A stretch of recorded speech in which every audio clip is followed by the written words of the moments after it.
నేను అభినయదర్శన్ వైఫ్ని, కడపలో ఉంటాను. గత 3-4 రోజులుగా నా భర్తకి బెదిరింపు కాల్స్ వస్తున్నాయని ఆయన కాల్ చేసి చెప్తున్నారు.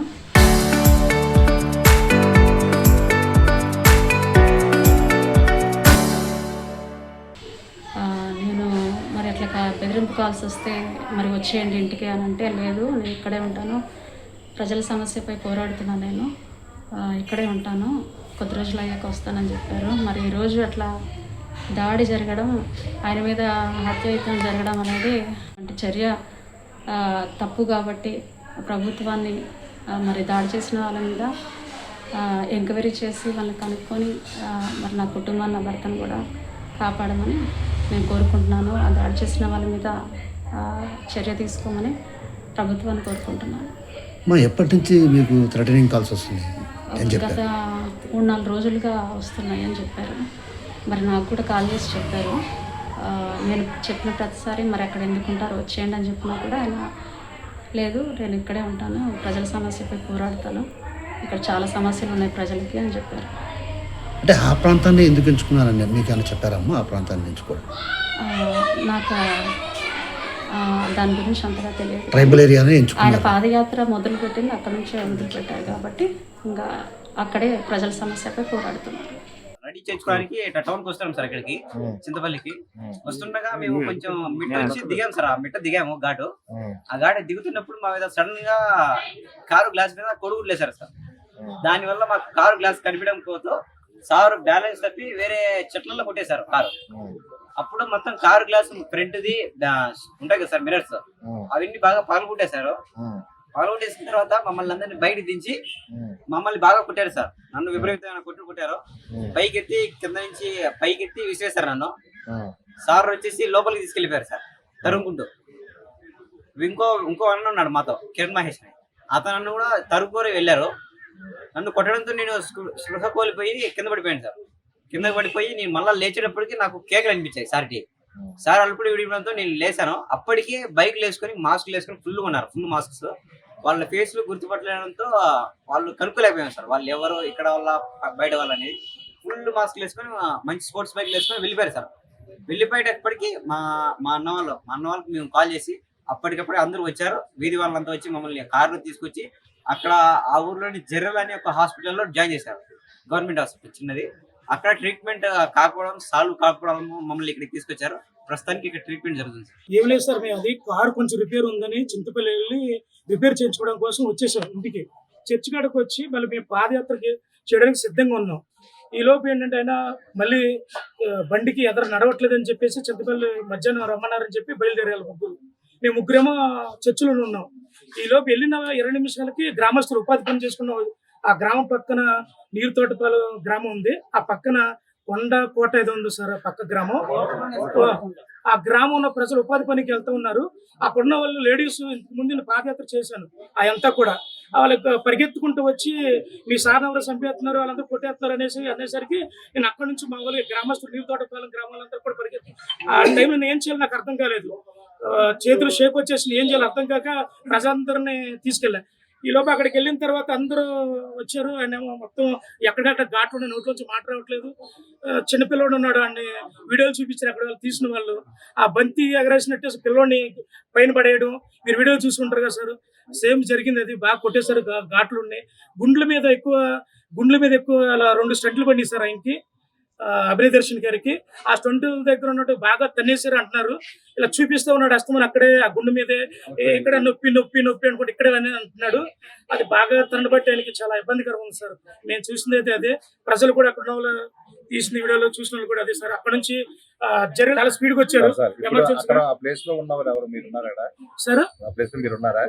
లో జరిగింది ఉండలేదు సార్. పక్కనే ఒక 50 డిస్టెన్స్ సార్, మీటర్ల డిస్టెన్స్ లో చర్చ్ ఉంది సార్. అక్కడ ఎంతమంది దాడి చేశారు ఏమో సార్, మనకు చెప్తున్న గ్రామ ప్రజలు అయితే 3 నుంచి 6 ఉన్నారని చెప్తున్నారు సార్. అక్కడ లైవ్ లో చూసినటువంటి ఉపాధి పని వెళ్ళే వాళ్ళందరూ కూడా. ఎక్కడి నుంచి వస్తున్నారు మీరు? పాదయాత్ర ఎక్కడి నుంచి చేస్తున్నారు సార్? మేము మొన్న నీరు తోటపల్లిలో 16 రోజులు అంటే 2 వారాల నుంచి పాదయాత్ర చేస్తున్నాం సార్. ఆ గ్రామానికి వచ్చి సార్ మేము స్టార్టింగ్ అరకు స్టార్ట్ చేసాం. జనవరి 27వ తారీఖు మేము స్టార్ట్ చేసాం సార్. అక్కడి నుంచి మేము ప్రతి మండలం తిరుగుకుంటా, పంచాయతీ తిరుగుకుంటా, ప్రతి గ్రామాలు తిరుగుకుంటా పాదయాత్ర చేస్తాం సార్. ఏంటంటే ప్రతి సమస్య కూడా అధికారం దృష్టికి తీసుకెళ్ళడం వల్లే అది కొందరికి నచ్చదని బెదిరింపు కాల్స్ కూడా చాలా వచ్చినాయి సార్ మాకు. ఎందుకంటే కాల్ లిఫ్ట్ చేసేది నేనే, మాట్లాడేది నేనే. చాలా దారుణంగా మాట్లాడారు అవి. అయితే మేము జాగ్రత్తగా ఉన్నాం. చర్చిలో కూడా కొందరు మాతోనే ఉంటున్నారు. అయినా భయపడడానికి ఇలా జరుగుతుంది సార్. కానీ ఏ చర్చిలో ఉన్నారు అక్కడ నీరు తోటపాలెంలో చర్చ్ ఉంది సార్. చర్చిలో ఉన్నాం సార్. అక్కడే ఉంటున్నాం మేము. ఎన్ని రోజుల నుంచి? 16 రోజులు ఉంటున్నాం సార్. అప్పుడు 16 రోజుల నుంచి ఆ చుట్టుపక్కల పంచాయతీలన్నీ కూడా తిరుగుతూ, గ్రామాలు తిరుగుతూ పాదయాత్ర చేస్తున్నాం సార్.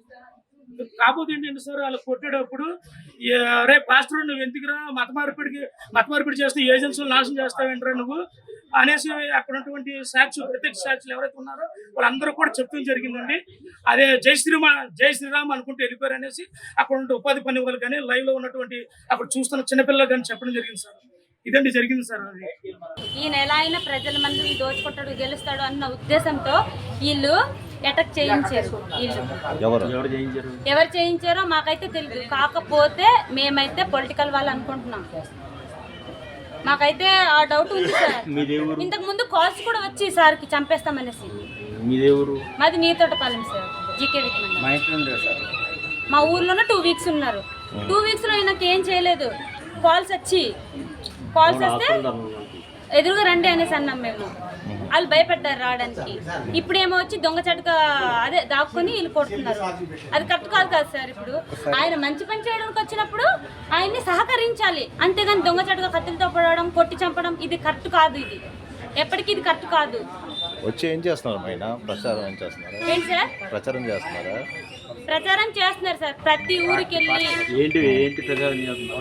భరోసా పార్టీ నుంచి ప్రతి ఊరికి వెళ్ళి ప్రతి సమస్య, వాటర్ లేదంటే రోడ్ లేదంటే రోడ్డు, ప్రతిదీ మా సమస్య ప్రతిది అడిగారు సార్. ఏ నాయకుడు, ఎమ్మెల్యే కానీ మంత్రి కానీ ఇది వరకు వచ్చి మాకెవ్వరు అడిగిందే లేరు. ఇది వరకు వచ్చి మీ సమస్య ఏటమ్మా, పలానా ఏముంది, మీకు వాటర్ ప్రాబ్లమా లేకపోతే రోడ్డు సమస్య అని ప్రతి వాళ్ళు అలా ఎవ్వరు నాకు అడగలేదు సార్. అభినయ్ అన్న వచ్చాడు, మా సమస్య తెలుసుకున్నాడు, కాల్ చేశారు పెద్దవాళ్ళకి. వాళ్ళు ఒక 10 డేస్ నుంచి వాళ్ళు 10 డేస్ అయిపోయిన తర్వాత నేను మీకు వెంటనే చెప్తామని అన్నారు సార్.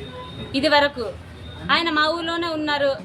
ఆయనకి ఏ లోటు రాకుండా మేము చూసుకుంటున్నాం. బట్ ఏంటంటే వీళ్ళేంటంటే ప్లేన్ వేసుకొని కొట్టారన్న ఇది మాలో కొంతమంది. మరి వాళ్ళు ప్లేన్ వేసి కొట్టించారో లేకపోతే ఈయన గెలుస్తారు, ఈయన వస్తే తర్వాత మేము దిగజారిపోతాం ఆ ఉద్దేశంతో ఈయన చంపించి అలా ప్లేన్ వేసారో లేకపోతే చంపేయాలనుకోలేదు మాకైతే తెలియదు. కాకపోతే వీళ్ళనైతే అసలు బదలకూడదు. ఇలా చేయించిన వాళ్ళనైతే అస్సలు బదలకూడదు. అస్సలు మాకు సపోర్ట్ కావాలండి. ఎందుకంటే వీళ్ళని మేము అసలు బదలాలనుకోవట్లేదు. తనకి ఏమైనా అవుతే మేము అసలు ఊరుకోం. అది ఎక్కడి వరకు వెళ్తుందో అక్కడి వరకు వెళ్తుంది. మేము దీనికోసం మేమైతే ధర్నా కూడా చేయాల్సి వస్తుంది, చేస్తాం కూడా. వాళ్ళకైతే మేము బదిలే ఇది అసలు లేదు. అసలు మేము బదలాలని అస్సలు అనుకోవట్లేదు. మేమైతే ఒక మంచి పని చేయడానికి వచ్చిన అబ్బాయికి అలా చేయడం అది ఎంతవరకు కరెక్ట్? మీరే చెప్పండి సార్, అది ఎంతవరకు కరెక్ట్? గత వారం నుంచి నీతోటపాలెంలో ఉన్నారు. నీతోటపాలెంలో 2 వీక్స్ నుంచి ఉన్నారు సార్. ఆయనకి ఏ ప్రాబ్లం లేదు. అందరితో కలిసి ఉంటారు, అందరు తినే భోజనమే తింటారు. ఎమ్మెల్యే కూడా ఉన్నారు, ఆయన కూడా వచ్చి ఇది వరకు ఇలా తినలేదు. అంతెందుకు ప్రతి ఒక్కరు ఊరికి వస్తారు, ఈ ఓటేయండి ఆ ఓటేయండి అంటారు. మేము ఓట్లు వేసిన తర్వాత మమ్మల్ని పట్టించేసుకోరు. ఇలా అడిగిన వాళ్ళు ఎవ్వరు లేరు మాకు. అన్నొచ్చాడు, మా సమస్య తెలుసుకున్నాడు, పరిష్కరించాలనుకున్నాడు.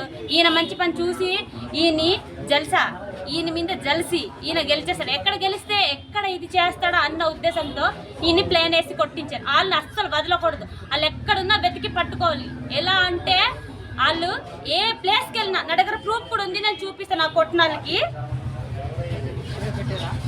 వీడియో మా ఫోన్లో ఉంది, చూసారా?